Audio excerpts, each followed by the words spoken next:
नमस्कार, मैं Rishika Singh Parihar MP news में आप सभी का स्वागत करती हूं। तो आज हमारे guest in the news room में शामिल हैं वन ऑफ द बेस्ट और famous women cardiologist of India doctor Sarita Rao ma'am, जिनसे आज हम कुछ बातचीत करेंगे और बातचीत उन खास मुद्दों पे करेंगे जो आज उभर के आ रहे हैं, जहां हम देख सकते हैं कि पहले हार्ट अटैक रेट्स जो थे वो बुजुर्गों में देखे जा सकते थे, लेकिन हम देख सकते हैं कि अब ये हार्ट अटैक रेट्स जो है वो यूथ में भी देखे जा रहे हैं। हम देख सकते हैं कि अभी जो शिवपुरी में एक मामला आया कि घोड़े में चढ़ा हुआ एक दूल्हा, उसको हार्ट अटैक आ गया। वहीं इंदौर में की ही जो महिला है, युवती, वो डांस करते करते हार्ट अटैक के कारण गिर गई। और भी ऐसे जिम में एक्सरसाइज करते वक्त हार्ट अटैक के केस आ रहे हैं, जिसमें हम मैम से बात करेंगे। We are very grateful to have you on the news room ma'am, welcome here. Thank you so much. So let's start with our first question कि मैम ये जो हार्ट अटैक रेट्स हैं वो अब यूथ में भी बढ़ते हुए दिख रहा है, तो मैम इसके लिए आप क्या कहना चाहेंगी? जब हम हार्ट अटैक की बात करते हैं तो ये सच बात है कि हार्ट अटैक अब यूथ में भी काफ़ी कॉमन हो चुकी है, और ये इसलिए कॉमन हो चुकी है क्योंकि लाइफस्टाइल बहुत ही बदल गया है। जो आज की यंग पॉपुलेशन है उनके स्ट्रेस लेवल्स बहुत हाई है, उनकी ईटिंग हैबिट्स जो है वो बहुत ही चेंज हो चुकी है। Processed food, fast foods, pizzas, pastas, burgers, high in cholesterol foods की इनटेक बहुत ज़्यादा हो गई है। उनकी जो लाइफस्टाइल है बहुत सिडेंट्री हो गई है, विच मीन्स कि वो एक्सरसाइज नहीं करते आज, and that is predominantly because of the prevalence of mobile, internet, TV, iPad, laptop हर बच्चे के हाथ में दिखती है आजकल। तो एक्सरसाइज कम हो गई है, उसकी वजह से obesity is on the rise, और जब ओबेसिटी बढ़ती है तो हार्ट की डिजीज़ बढ़ती है। In addition to that, because of this lifestyle, diabetes, high blood pressure, ये सब चीज़ें ऑन द राइज है। And smoking and age old problem वो भी इंक्रीज़ कर रही है, ख़ास करके मध्य प्रदेश में। आई वुड से कि टोबैको की इंसिडेंस, चूइंग टोबैको की इंसिडेंस बहुत ज़्यादा है। So all of these factors के वजह से आजकल यंग पेशेंट्स जो हैं उन्हें हार्ट अटैक होने की चांसेस ज़्यादा है। इन एडिशन टू दैट, जिस इंसिडेंट्स को आपने मेंशन किया ऋषिका, जो वो बच्ची डांस कर रही थी and she suddenly had a cardiac arrest, तो उसकी जब हिस्ट्री ली गई तो ये देखा गया कि उसके एक 12 साल का भाई भी था जिसको कार्डियक अरेस्ट हुई थी। तो ये पॉइंट करती है कि उनको कोई इनहेरिटेड या जेनेटिक कंडीशन थी। और there are some conditions like this, जैसे कि हाइपरट्रोफिक कार्डियोमायोपैथी हम कहते हैं, लॉन्ग क्यूटी सिंड्रोम कहते हैं, ये इनहेरिटेड कंडीशंस हैं। और अगर आपके फैमिली में हिस्ट्री है कि सडन डेथ हुई है किसी की भी कम उम्र में, तो उस फैमिली के सारे लोग की चेकअप होनी चाहिए। जी मैम, मतलब हम ये कह सकते हैं कि ये जेनेटिकली भी होता है, हार्ट अटैक के जो केसेस आते हैं वो जेनेटिकली भी होते हैं। बिल्कुल, अगर आपके फैमिली में हिस्ट्री है कि सडन डेथ होती है या फिर हार्ट अटैक कम उम्र में लोगों को हो चुकी है, स्ट्रॉन्ग फैमिली हिस्ट्री है, तो उन लोगों को जल्दी ही अपना कंप्लीट हार्ट चेक कराना चाहिए। मैम, एक क्वेश्चन है जो कि सबके मन में आता रहता है और कोई इसको डिफ्रेंशिएट बिटवीन नहीं कर पाता। Ma'am, cardiac arrest, heart failure और मायोकार्डियल इन्फेक्शन को लेकर के मैम क्या डिफरेंस है, जो मेनली हम नहीं जान पाते, लेकिन उनमें क्या डिफरेंस है? एक ये बहुत अच्छा सवाल है।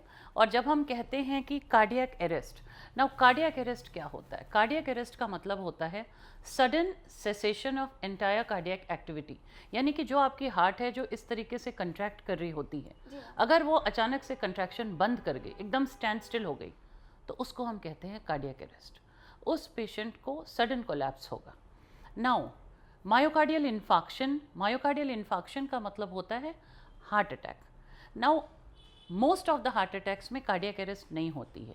मायोकार्डियल इन्फाक्शन या तो फिर हार्ट अटैक का मतलब ये होता है कि आपके जो हार्ट को सप्लाई करती है वो 3 आर्टरीज सप्लाई करती है, उनमें से किसी भी आर्टरी में अगर ब्लड सप्लाई रुक जाती है क्लॉट फॉर्मेशन के वजह से या प्लेक रप्चर के वजह से, तो पेशेंट को हार्ट अटैक होता है। तो हार्ट अटैक में आम तौर से पेशेंट को कार्डियक अरेस्ट नहीं होता है, हार्ट कंट्रैक्ट करती रहती है। हाँ, ये बात सच है कि जो हार्ट पहले ऐसे कंट्रैक्ट कर रही है थोड़ा सा कम कंट्रैक्ट करेगी, but patient will be talking to you, उनका ब्लड प्रेशर, उनका पल्स, ये सारी चीज़ मेंटेन रहेगा। तो very small percentage of heart attacks में कार्डियक अरेस्ट होती है, और कार्डियक अरेस्ट जो होती है that is sudden cessation of all cardiac activity. तो ये दोनों अलग चीज़ है। तीसरी चीज़ जो आपने मेंशन किया, हार्ट फेलियर। हार्ट फेलियर एक ऐसी सिचुएशन होती है जबकि आपकी हार्ट आपकी शरीर की जो रिक्वायरमेंट है उससे कोप नहीं कर सकती, यानी कि जो डिमांड है आपके शरीर की और जो सप्लाई ऑफ ब्लड है फ्रॉम द हार्ट, वो दोनों में मिसमैच हो गया, तो पेशेंट को हार्ट फेलियर होती है। हार्ट फेलियर आमतौर पे तब होती है जब आपका हार्ट का पंपिंग कम हो गया है, तो फॉरवर्ड कार्डियक आउटपुट कम हो जाती है, तो ये ब्लड कहाँ जाएगी? अगर आगे नहीं जा सकती है तो वो पीछे जाती है। पीछे कहाँ जाती है? लंग्स में चली जाती है, तो लंग्स में पानी भरने लगता है, पेशेंट की सांस फूलने लगती है, हाथ पैर में सूजन आने लगता है, तब हम कहते हैं कि पेशेंट हार्ट फेलियर में है, उसकी हार्ट फेल कर रही है। जी मैम, ये हमारे लिए बहुत ही ज़्यादा एक इंफॉर्मेशनल था, क्योंकि अभी तक जहाँ भी हम देखें तो इसके बीच में कोई डिफ्रेंशिएट नहीं कर पाता था। लोग बोल देते थे कार्डियक अरेस्ट है, हार्ट अटैक और हार्ट फेलियर, तीनों चीज़ को एक लेते थे। लेकिन ये एक्सप्लेनेशन की वजह से अब ये इन्फॉर्मेशन हम तक पहुँची और ये ऑडियंस तक भी पहुँच रही है। वहीं मैम एक क्वेश्चन है कि डायबिटिक जो पेशेंट होते हैं उनमें मैम साइलेंट हार्ट अटैक आता है, जिससे हम पता भी नहीं लगा सकते हैं कि उनका हार्ट अटैक के ही कारण उनकी डेथ हुई है। तो मैम उसके बारे में आप क्या बोलेंगे? ये सही बात है कि डायबिटिक्स में साइलेंट हार्ट अटैक होता है, और ये बहुत इम्पॉर्टेंट है जानना, क्योंकि India is called the diabetic capital of the world. पूरी दुनिया में सबसे ज़्यादा डायबिटिक्स हमारे देश में है। और डायबिटिक्स को पेन अक्सर नहीं होता है, उन्हें क्या होता है? उनकी सांस फूलने लगती है। तो डायबिटिक्स कंप्लेन की मुझे ब्रेथलेसनेस हो रही है, जब मैं सीढ़ी चढ़ता हूँ तो मेरी सांस फूलती है, जो कि पहले नहीं होता था। जैसे अगर कोई व्यक्ति डायबिटिक है, वो पहले 5 राउंड लगाते थे अपनी सोसाइटी की, अब वो देख रहे हैं कि वो 3 राउंड ही लगा पा रहे हैं। पहले वो सबसे सामने चलते थे अपने फ्रेंड ग्रुप में, अब वो पीछे होने लग गए हैं। तो वी अंडरस्टैंड कि उनकी एक्सरसाइज कैपेसिटी लिमिट हो रही है। सो डायबिटिक्स टिपिकली कंप्लेन कि मेरी सांस फूलती है, मुझे शॉर्टनेस ऑफ ब्रेथ होता है, and that is a sign for them कि उन्हें हार्ट की प्रॉब्लम है। तो यस, इनकी प्रेजेंटेशन डिफरेंट होती है डायबिटिक्स की, और किसी भी डायबिटिक व्यक्ति की अगर सांस फूलने लगती है तो उन्हें तुरंत अपने कार्डियक चेकअप के लिए आना चाहिए। जी मैम, ये तो था कि डायबिटिक पेशेंट हैं जो उनको कैसे चेकअप के लिए आना चाहिए। मैम जो नॉर्मल पर्सन होता है उसको भी हार्ट अटैक आ जाता है, उन्हें पता नहीं चल पाता, और मैम इसके क्योंकि ये सडन होते हैं इसलिए सिम्टम्स हम लोग जल्दी देख नहीं पाते। तो मैम क्या ऐसे सिम्टम्स हो सकते हैं जिससे हमें पता लग जाए और हम पहले ही कार्डियोलॉजिस्ट के पास जाके अपना चेकअप करवा सकें? जब हम कहते हैं science and symptoms of heart attack, ये बहुत ही सिंपल होती है। For example pen. नाउ मैं आपको बताना चाहूँगी कि अक्सर लोग सोचते हैं, ऋषिका अगर मैं आपसे पूछूं कि हार्ट किस तरफ होता है, हार्ट का पेन किस तरफ होता है, ma'am normally they will say left side. They will say left side, but ये बात गलत है। हार्ट का पेन जो होता है वो डायफ्राम के लेवल से लेके जॉ के लेवल तक कहीं भी हो सकता है। राइट, लेफ्ट, सेंटर, पीठ में, दोनों कंधों में, दोनों हाथ में, फिंगर्स तक जा सकती है। गले में एक चोकिंग सेंसेशन भी फील हो सकता है। तो हार्ट की जो पेन है ये इस टेरिटरी में कहीं भी हो सकती है। आम तौर पे ये एक भारीपन जैसा लगता है, लोग कहते हैं सीना भारी लग रहा है, ऐसा लगता है कि बहुत बोझ है, like there is an elephant sitting on my chest. कुछ लोगों को वो एसिडिटी जैसे प्रेजेंट करती है, अक्सर वो ये बोलेंगे कि मुझे ऐसा लग रहा है बहुत गैस हो रही है, बहुत जलन हो रही है, कल शाम को ऑफिस की पार्टी में गए थे, बहुत मसालेदार खाना खा लिया तो मुझे जलन फील हो रही है। अगेन कुछ लोगों को तेज़ पसीना आता है, पैल्पिटेशन होती है, धड़कन होती है, चक्कर आता है, सिनकोप जैसा होता है। ये सारे कुछ हार्ट अटैक के लक्षण हैं। इन चीज़ों में से कुछ भी अगर आपको हो रहा है तो उसे इग्नोर नहीं करना है, तुरंत अपने नज़दीकी डॉक्टर, नर्सिंग होम, क्लिनिक, जो भी आपके फैमिली डॉक्टर है उनके पास जाएं, अपना ईसीजी कराएं, अपना एको कराएं, अपना टीएमटी टेस्ट कराएं और पता लगाएं कि आपको हार्ट की कोई प्रॉब्लम तो नहीं है। मैम जैसे कि कोविड डिसीज़ होने के बाद हम देख सकते हैं कि वैक्सीनेशन हुआ, और उस वैक्सीनेशन के बाद जब भी देखो तो लोग बोलते हैं अरे हमारे पैर में दर्द है, वैक्सीन लगाने के बाद ही ये हुआ है, ऐसा बोलते हैं। तो मैम क्या ऐसा कुछ सही है, और मैम क्या ये सिर्फ एक मिथ है लोगों के मन में, या फिर ये कुछ मैम उनके में ऐसा इफेक्ट आता है वैक्सीन लगवाने के बाद? सो आई विल से कि ये वैक्सीन की साइड इफ़ेक्ट नहीं है, it is a problem of Covid. Covid जो थी वो एक प्रोथ्रोम्बोटिक डिजीज़ थी, और कोविड से जो हमने देखा था कि हार्ट अटैक्स के इंसिडेंट्स बढ़े थे। सो यू विल सी कि we seen almost 25% increase after Covid कि लोगों को हार्ट अटैक्स बढ़े थे उस समय. नाउ वैक्सीन से ऐसी कोई प्रॉब्लम नहीं हुई थी, बट जो कोविड है उसकी असर लोगों को सालों साल तक रही थी. So it is not vaccine related. Yes, लोग they like to think like that, but ऐसा नहीं है. अगर आपके पैरों में दर्द हो रहा है, अगर आपकी हार्ट अटैक की इंसिडेंस बढ़ गई है, तो आपको आके अपने रूटीन टेस्ट कराने चाहिए. फॉर एग्जांपल पैरों में दर्द विटामिन डी B12 डेफिशिएंसी से भी होती है, जो कि बहुत ही सिंपल है. In a study which was conducted, और हमने देखा था कि उस स्टडी में 90% ऑफ डॉक्टर्स को भी विटामिन डी डेफिशिएंसी निकली थी. तो आप जनरल पॉपुलेशन का समझ सकते हैं. तो हर पैर का दर्द हर इंजेक्शन या वैक्सीन से नहीं होता है, उसके लिए हमें चेकअप कराना चाहिए. तो मैम जैसे कि हम अभी देख रहे हैं कि कौन सी ऐसी प्राइमरीली किट हम अपने पास रखें, जैसे अभी कैसे भी हार्ट अटैक की सिचुएशन आती है या फिर कुछ होता है तो उस किट से हम यूज़ करके उस टाइम के लिए फर्स्ट एड अपने पास रखें. तो मैम वो कौन से किट और कौन कौन सी मेडिसिन हम अपने पास रख सकते हैं जो नॉर्मली डॉक्टर के प्रिस्क्रिप्शन से पहले ले सकते हैं? सो मैं बोलूँगी कि हर व्यक्ति के घर में 2 टैबलेट ज़रूर होना चाहिए. एक सॉर्बिट्रेट, 5 मिलीग्राम की सॉर्बिट्रेट की टैबलेट आती है, क्योंकि आजकल हार्ट अटैक ना उम्र देखती है ना लोकेशन देखती है. तो सॉर्बिट्रेट की 5 मिलीग्राम की गोली रहनी चाहिए. अगर सीने में तेज़ दर्द हुआ, अगर आपको ऐसा लग रहा है कि हार्ट अटैक हो रहा है, तो वो टैबलेट आप जीभ के नीचे रख के चूसना चालू कर दीजिए. विद इन मिनट्स अगर ये हार्ट का पेन है तो रिजॉल्व हो जाता है. अगर नहीं हो रहा है तो 5 मिनट के बाद आप दूसरी टैबलेट ले सकते हैं. Maximum of 3 tablets can be taken at 5 minute interval and you have to rush to your nearest hospital. इसके अलावा एस्प्रिन की टैबलेट भी रखनी चाहिए घर पे. 325 मिलीग्राम की एस्प्रिन की टैबलेट आती है, वो भी रहना चाहिए घर में. अगर किसी को भी दर्द होता है तो आप एस्प्रिन और सॉर्बिट्रेट लेके अपने तुरंत नज़दीकी डॉक्टर के पास चले जाएं. जी मैम, जैसे कि हमें बोलते हैं कोलेस्ट्रॉल लेवल के लिए, तो मैम वो गुड और बैड हम कैसे जान सकते हैं कि ये गुड कोलेस्ट्रॉल लेवल है या फिर बैड है? तो मैम आप उसके बारे में बताइए. तो ऋषिका, जो हम कोलेस्ट्रॉल की बात करते हैं, एक बहुत सी सिंपल टेस्ट है जो हर पैथोलॉजी लैब में होती है. आपके गली वाले पैथोलॉजी लैब में भी होती होगी. उसे हम कहते हैं लिपिड प्रोफाइल. तो जब आप लिपिड प्रोफाइल कराते हैं तो उसमें बहुत सारे वैल्यूज़ आती हैं. उसमें एक ऐसी वैल्यू आती है जिसे हम कहते हैं LDL, लो डेंसिटी लाइपोप्रोटीन, और वो आपका ख़राब कोलेस्ट्रॉल है. उसकी लेवल को हम टारगेट करते हैं, क्योंकि यही कोलेस्ट्रॉल है जो पेशेंट के नसों में जम जाती है, जिसके वजह से पेशेंट को हार्ट अटैक होता है. उसमें एक और वैल्यू रहती है जिसे हम कहते हैं HDL, हाई डेंसिटी लाइपोप्रोटीन. ये अच्छा कोलेस्ट्रॉल है. और चूँकि आप और मैं, हम दोनों लेडीज़ हैं, महिला हैं, तो हमारी HDL कोलेस्ट्रॉल अच्छी होगी.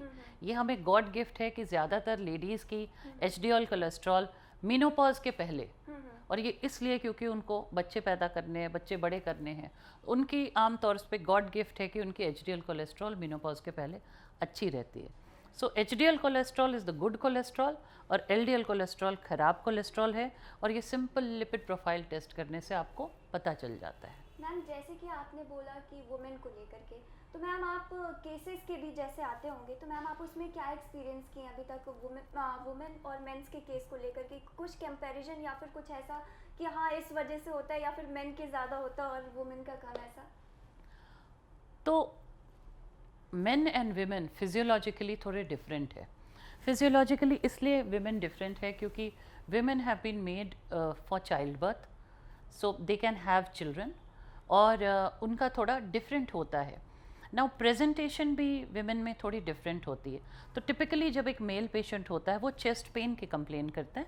लेडीज़ ऐसे नहीं कंप्लेन करती. उनके सिम्टम्स ऐसे होते हैं जैसे मुझे घबराहट हो रहा है, मुझे थकान हो रहा है, मुझे कुछ अच्छा नहीं लग रहा है, आज मैं उठ नहीं पा रही हूँ. वो टिपिकली पेन का कम कंप्लेन करते हैं, तो उनके सिम्टम्स थोड़े डिफरेंट होते हैं. नाउ चूँकि उनके सिम्टम्स थोड़े डिफरेंट होते हैं और लेडीज़ इकोनॉमिकली इतना इंडिपेंडेंट नहीं होती है, तो उनका जो टाइम ऑफ प्रेजेंटेशन होता है टू हॉस्पिटल वो आम तौर पे as compared to a male late होता है. तो अगर एक लेडी को हार्ट अटैक होती है वो हमारे पास ज़्यादा देर से पहुंचती है. उस वजह से उनके हार्ट को ज़्यादा डैमेज पहुंच चुका होता है जब तक वो हमारे पास पहुंचती है. As a result of that उनके जो आउटकम्स होते हैं वो उतना अच्छा नहीं होता है, क्योंकि वो वक्त पे नहीं पहुंच पाते। इन एडिशन टू दैट हम कहते हैं विमेन का जो बॉडी सरफेस एरिया है, जो बॉडी मास होता है, वो कम होता है as compared to a male. उनकी जो नसें होती हैं वो भी ज़्यादा पतली होती हैं as compared to a male. तो bleeding risk, access site complications जब हम इंटरवेंशन करते हैं, एंजियोप्लास्टी करते हैं, सर्जरी करते हैं, तो उसमें ज़्यादा होने की चांसेस रहती है। सो women and men physiologically are they different because women were made to bear children and men were not. So ma'am एक बहुत नॉर्मल सा क्वेश्चन है कि जैसे हम हमेशा अपनी डेली लाइफ में बोलते हैं कि ऑयल फ्री खाना चाहिए, ऑयल फ्री फूड लेना चाहिए हमें, तो मैम वो कैसे फूड हम ऑयल फ्री कर सकते हैं? तो जब हम ऑयल की बात करें तो हम हमेशा कहते हैं कि ऑयल का मात्रा कम रहे। नाउ ऑयल फ्री करने का बहुत सिंपल तरीका है।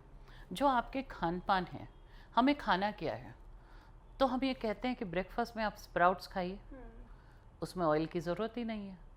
यू ओनली हैव भिगा देना है उनको, स्प्राउट करेगी, उसमें थोड़ी सी आप अपनी टेस्ट के हिसाब से थोड़ी स्पाइसेस डाल के खा लें, थोड़ी ब्लैक पेपर, थोड़ी salt, you can have it, उसमें कोई भी ऑयल नहीं है। उसके बाद जब हम कहते हैं कि आप लंच लें, तो लंच में हम कहते हैं कि फ्रूट्स ले लीजिए, उसमें भी कोई ऑयल की मात्रा की ज़रूरत नहीं है। और एक टाइम दिन में ज़रूर आपको एक बैलेंस डाइट खाना पड़ता है, यूजुअली डिनर या लंच लोग लेते हैं, तो उसमें आपको चपाती की ज़रूरत पड़ती है जिसमें कोई ऑयल नहीं है। सब्ज़ी जो है हम सौटे करते हैं, उसमें 1 चम्मच तेल में बन जाती है। और दाल है, अगेन दाल में आप 1 स्पून से ज़्यादा ऑयल की ज़रूरत पड़ती नहीं है। सो अगर आप चाहें तो आप अपने डाइट से ऑयल बहुत कम कर सकते हैं। तो ये मैम ने बताया कि कैसे स्वाद के साथ अपना स्वास्थ्य भी बना सकते हैं, दोनों चीज़ को साथ में ले सकते हैं हम, स्वाद और स्वास्थ्य दोनों ही। वही मैम एक क्वेश्चन है कि अब हम देखते हैं कि लोग आई वॉच पहनते हैं, स्मार्ट वॉच पहनते हैं जिसमें हार्ट बीट रेट्स बताते हैं कि क्या हार्ट बीट रेट्स हैं। मैम वो बहुत यूज़फुल है, but ma'am sometimes it's like that कि उसमें रेडियो एक्टिव जो हार्मफुल चीज़ें हैं वो भी आते हैं, तो मैम क्या वो हार्मफुल होता है, साइड इफ़ेक्ट्स होते हैं उसके, और मैम क्या वो जो एक्यूरेसी रहती है उसमें वो सही रहती है या नहीं? तो हर चीज़ का एक अच्छा एंगल भी होता है और एक बुरा एंगल भी होता है। So the good part about is in devices को हम कहते हैं वेरेबल डिवाइसेस, राइट? क्योंकि ये वेरेबल डिवाइसेस से बहुत बार पेशेंट्स अपनी प्रॉब्लम पिकअप कर सकते हैं। For example, lot of patients come to me and they say कि रात में मेरी हार्ट रेट बहुत ज़्यादा हो गई थी, and when we do an ECG and we see, तो हमें पता चलता है, हम उनको होल्टर लगाते हैं तो पता चलता है कि इनको एरिथमियाज हो रहे थे। तो many a time it is helpful because वो खुद ही पिकअप करके आ जाते हैं कि हमें ये हो रहा है। कई सारे हमारे कार्डियक पेशेंट्स जो हैं, खास करके आजकल सबके बच्चे बाहर रहते हैं, तो they all send these wearable devices to their parents who are here. और कई बार जब वो सोते हैं उनकी हार्ट रेट कम होती है because they are on many medications, so they are able to pick up that and come to us in time. तो वेरेबल डिवाइसेस अच्छी भी होती हैं, but on the other hand there are some people who get very addicted to it. तो वो हर 5 minute में देखेंगे अब मेरी हार्ट रेट क्या है, तो अब मेरी हार्ट रेट क्या है। Now that is a loss of productivity. I would say कि अगर आपको ऐसा कुछ भी लग रहा है तो आप अपने नज़दीकी डॉक्टर के पास जाएं, अपना चेकअप कराएं and find out if there is something wrong with you. So wearable devices की पॉजिटिव साइड ये है कि बहुत सारी चीज़ें पिकअप होती हैं जो पहले नहीं होती थी, but then on the other hand it is very addictive also. Yes ma'am. तो मैम हम इन्हें कम करने के लिए अपनी डाइट में क्या क्या चीज़ें ले सकते हैं, और मैम एक्सरसाइज, योगा जो आप प्रेफर करना चाहेंगे कि ये तो हमें करना ही करना चाहिए? सो हार्ट की जो प्रॉब्लम्स है उसे कम करने के लिए हम बहुत सिंपल चीज़ बोलते हैं, फॉर्मूला ऑफ 80। अगर 80 साल तक जीना है और बिना हार्ट की प्रॉब्लम का जीना है तो फॉर्मूला ऑफ 80 अपनाएं। क्या है ये formula of 80? It is very simple mnemonic ABCDE। A यानी कि आपका जो अब्डोमिनल गर्थ है वो 80 सेंटीमीटर से कम रहना चाहिए, यानी कि उतना खाए कि मोटापा नहीं बढ़े। बी यानी कि आपका ब्लड प्रेशर, जो एक नॉर्मल ब्लड प्रेशर होता है 120/80 रहता है, तो आपका डायस्टोलिक ब्लड प्रेशर हार्ट के लिए बहुत इंपॉर्टेंट है, तो वो 80 से नीचे रखना है। सी यानी कि आपका कोलेस्ट्रॉल, जो हम अभी बात कर रहे थे, जो आपका ख़राब कोलेस्ट्रॉल है LDL कोलेस्ट्रॉल, उसे हमें 80 से नीचे रखना है, यानी कि आपके डाइट में फैटी फूड्स की मात्रा कम होना चाहिए। डी यानी कि आपकी डाइट में जब भी आप खाना खाएं तो जो आप फूड खा रहे हैं उसकी कैलोरिक वैल्यू 80 से कम होना चाहिए। ई यानी कि आपका एक्सरसाइज, रोज़ आपको कम से कम 30 मिनट एक्सरसाइज करना है। अब हम कहते हैं कि एक्सरसाइज आप अपने हिसाब से पिक करें, जो आपको सूट करता है। वॉकिंग पसंद है, वॉकिंग करिए। आपके सोसाइटी में योगा हो रहा है तो please go ahead and join the yoga classes. It is easier to do exercise with a group than do it alone, right. अगर आपको जॉगिंग पसंद है, अगर आप क्लब गोअर हैं तो रोज़ जाके स्विमिंग कर लीजिए वहाँ पे। So exercise can be made to suit your self, but रोज़ 30 मिनट्स एक्सरसाइज ज़रूरी है। नहीं कर सकते हैं, बहुत बिजी हैं, तो कम से कम हफ्ते में 80 मिनट अपने लिए ज़रूर निकालें और एक्सरसाइज करें। So this is very simple, ABCDE to remain healthy to the age of 80 without problems. So हम अपने दर्शकों से भी यही आग्रह करेंगे कि ये ABCDE जो फॉर्मूला मैम ने बताया है वो फॉलो करें। वहीं मैम एक और क्वेश्चन आता है कि म्यूज़िकल साउंड को लेकर के हम ये देख सकते हैं कि हार्ट अटैक के कनेक्शन बनता जा रहा है कि हाँ म्यूज़िकल साउंड है तो फिर वहाँ पे मैम हार्ट अटैक आते हैं। जैसे कि अभी हमने 2 केस बताए भी कि एक बारात में ऐसा हो गया और एक डांस करते करते। और मैम क्या ये म्यूज़िकल साउंड का कुछ रिलेशन है हार्ट अटैक से? सो ये बात नहीं है कि म्यूज़िक से उनकी हार्ट अटैक हुई। So music actually is therapeutic. जैसे कई बार पेशेंट्स को म्यूज़िक हम सुनाते हैं, it has a calming effect, it has a melodious effect, it is a healing effect. But yes, अगर वही साउंड को आप बहुत लाउड कर देंगे तो वो अच्छा नहीं है, न आपके कान के पर्दे के लिए और न आपके हार्ट के लिए। Because very loud, very bad kind of a note is not good for the body. But जो डेथ्स होते हैं वो म्यूज़िक, लाउड म्यूज़िक से नहीं होती, वो इसलिए होती है कि लोग उस समय एग्जर्ट करते हैं। जैसे कि बारात है, आमतौर में लोग उस पर डांस कर रहे होते हैं और लंबे रास्ते से चल के आए हुए रहते हैं, तो वो एग्जर्शन हुआ है और वो अनअकस्टम्ड एग्जर्शन है।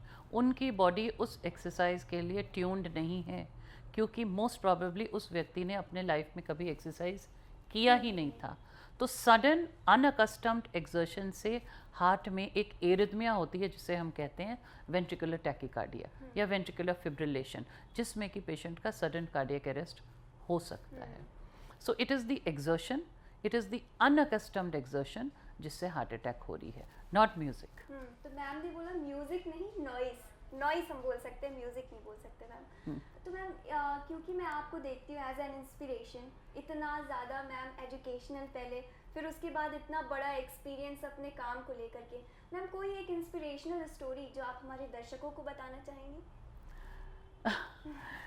सो आई विल से कि मेडिसिन मेरी पैशन रही है एंड हर पेशेंट मेरे लिए एक इंस्पिरेशन है, क्योंकि जब पेशेंट ठीक हो जाते हैं और उनके चेहरे पे जो स्माइल होती है, और उससे भी बड़ी बात कि जब उनके फैमिली उससे मिलते हैं और उनके चेहरे पे जो खुशी होती है, जो रिलीफ होती है, जो एक थैंकफुलनेस होता है कि हमारा घर वाला ठीक हो गया है, he is going to be fine, ये घर जाने वाले हैं, ये ठीक है।